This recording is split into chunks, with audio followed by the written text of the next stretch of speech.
5. 주역의 이해와 구변력. 주역은 동양의 문화를 광범위하게 이끌어온 문헌으로 철학, 문학, 사학, 의학, 병학, 자연과학 및 사회과학 전반에 걸쳐 그 영향이 지대하였다.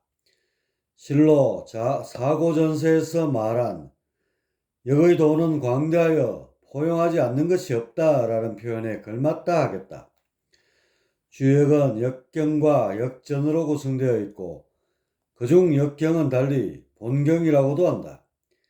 이는 어느 나라에서 서주 말년에 이르기까지의 천문, 지리, 악률, 병법, 산술, 의술, 종교 등의 총결이라 할 수 있다.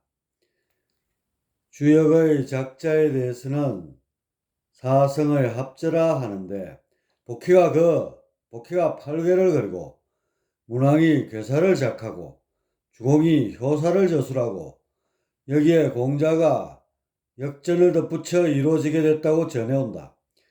여하튼 중국 문화와 나아가 동양 문화 전반에 끼친 역의 영향은 실로 사무전례하다 할 것이다. 주역의 자해에 대해서는 두 가지 설이 있다. 첫째는 한나라 정현이 주장한 것으로 주자를 두루 널리라는 의미로 해석한 것이다. 정현의 주장에 따르면 주역은 곧 삼라만상에 예외 없이 적용되는 변화의 원리가 된다. 둘째는 주자를 시대의 명칭으로 보는 것이다. 주례에 이르기를 일찍이 세 가지 역이 있었으니 첫 번째가 연산역이고 두 번째가 귀장역 그리고 세 번째가 주역이다 하였다. 고대 역수로 주역 이외에 연산역과 귀장역이 더 있었다는 것이다. 연산역은 신농시 시대의 역으로 달리 하역이라고도 한다. 신농시는 처음으로 농사를 가르쳤던 성인으로 훗날 염제가 되어 산시로 부르게 된다. 연산역은 이때 이름을 본뜬 것으로 보여지는데 아쉽게도 하나라의 멸망과 더불어 유실되고 말았다. 황제의 역으로 알려진 귀장역은 곤꾀를 중심으로 잡게 하여 은조 정강으로 삼았던 것인데 이 또한 유실되어 찾아볼 수 없다. 역의 자에도 몇 가지 설이 있다. 그 첫째는 석척설로 역을 도마뱀을 나타내는 상형문자로 보는 것이다. 도마뱀은 하루에도 12번씩이나 그 채색을 바꾸는 바 역이란 이렇게 변화무쌍한 것을 의미한다는 것이다. 둘째는 일월설로 역을 일과 월의 회의문자로 보는 것이다. 일은 양을, 월은 음을 각각 상징하는 바 역이란 곧 음양이 소장하는 원리를 담고 있다는 것이다. 셋째는 자의설로서 역을 글자 자체에 내포된 의미로 파악하는 것이다. 역이란 글자에는 간이, 변역, 불력의 의미가 숨어 있다. 이 중에서 간이란 천지자연의 변화가 매우 복잡한 것처럼 보이지만 그 본질은 매우 단순하다는 것이다. 흔히서는 이치는 쉬운 것이다 라는 말과 부합한다. 변역이란 세상 만사 변하지 않는 것이 없는 바 역이란 곧 변화 자체를 뜻한다는 것이고 불역이란 이런 변화 가운데 변하지 않는 원리가 있으니 그것이 바로 역이라는 것이다.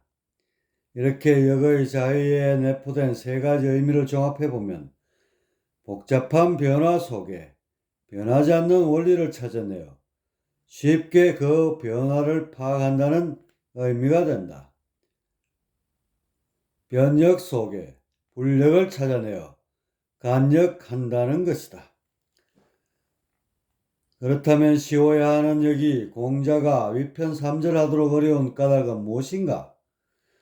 그것은 역을 언어로 보지 않았기 때문이다.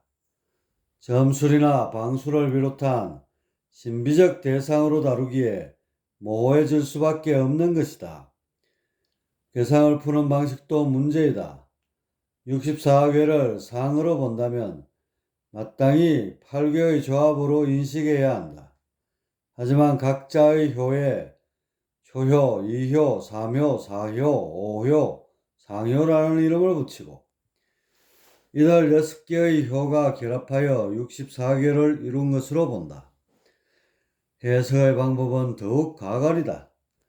2효와 5효, 3효와 4효, 초효와 상효를 각각 엮어서 해석하기도 하고 초효와 상효를 제외한 나머지 효들 중 2, 3, 4효를 한데 묶고 다시 3, 4, 5효를 한데 묶어 해석하기도 한다.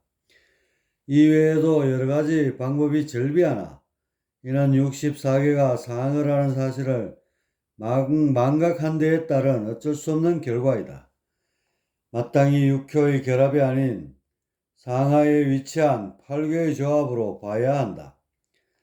64개의 명칭도 문제이다. 64개 하나하나 고유의 명칭을 가지고 있는데 이건 역시 상을 하는 사실을 간과한 데에 기인한다. 가령 곤이 상위에 있고 진이 하위에 있는 괴상을 복이라 한다. 하지만 앞서 누누이 말했듯 역은 고정지키지 않고 늘 변화무쌍하며 역동적이다. 이런 종잡을 수 없는 변화의 흐름에 단적으로 이름을 붙인다는 것은 맞지 않다. 그저 8개의 이름을 붙여 곤진꾀라 부르는 것이 합당하다. 곤진꾀를 복이라 부르면 그 범위가 한정되어 다양한 변화에 적절히 대처할 수 없게 된다. 더군다나 64개보다 훨씬 복잡한 구변력에 이르면 손을 댈 수조차 없을 것이다. 따라서 기존 역세에 나오는 64개의 명칭은 모조리 잊어버리고 오직 8개로서 명칭하는 것이 사리에 맞을 것이다. 쓰지 못하는 역은 이치가 아니며 이치가 아닌적 점술이나 방술에 지나지 않는다. 역은 쉬워야 한다. 천재의 설계도는 단순한 것에서 시작하며 그 단순함에 잣대를 들이댄 것이 바로 역이다.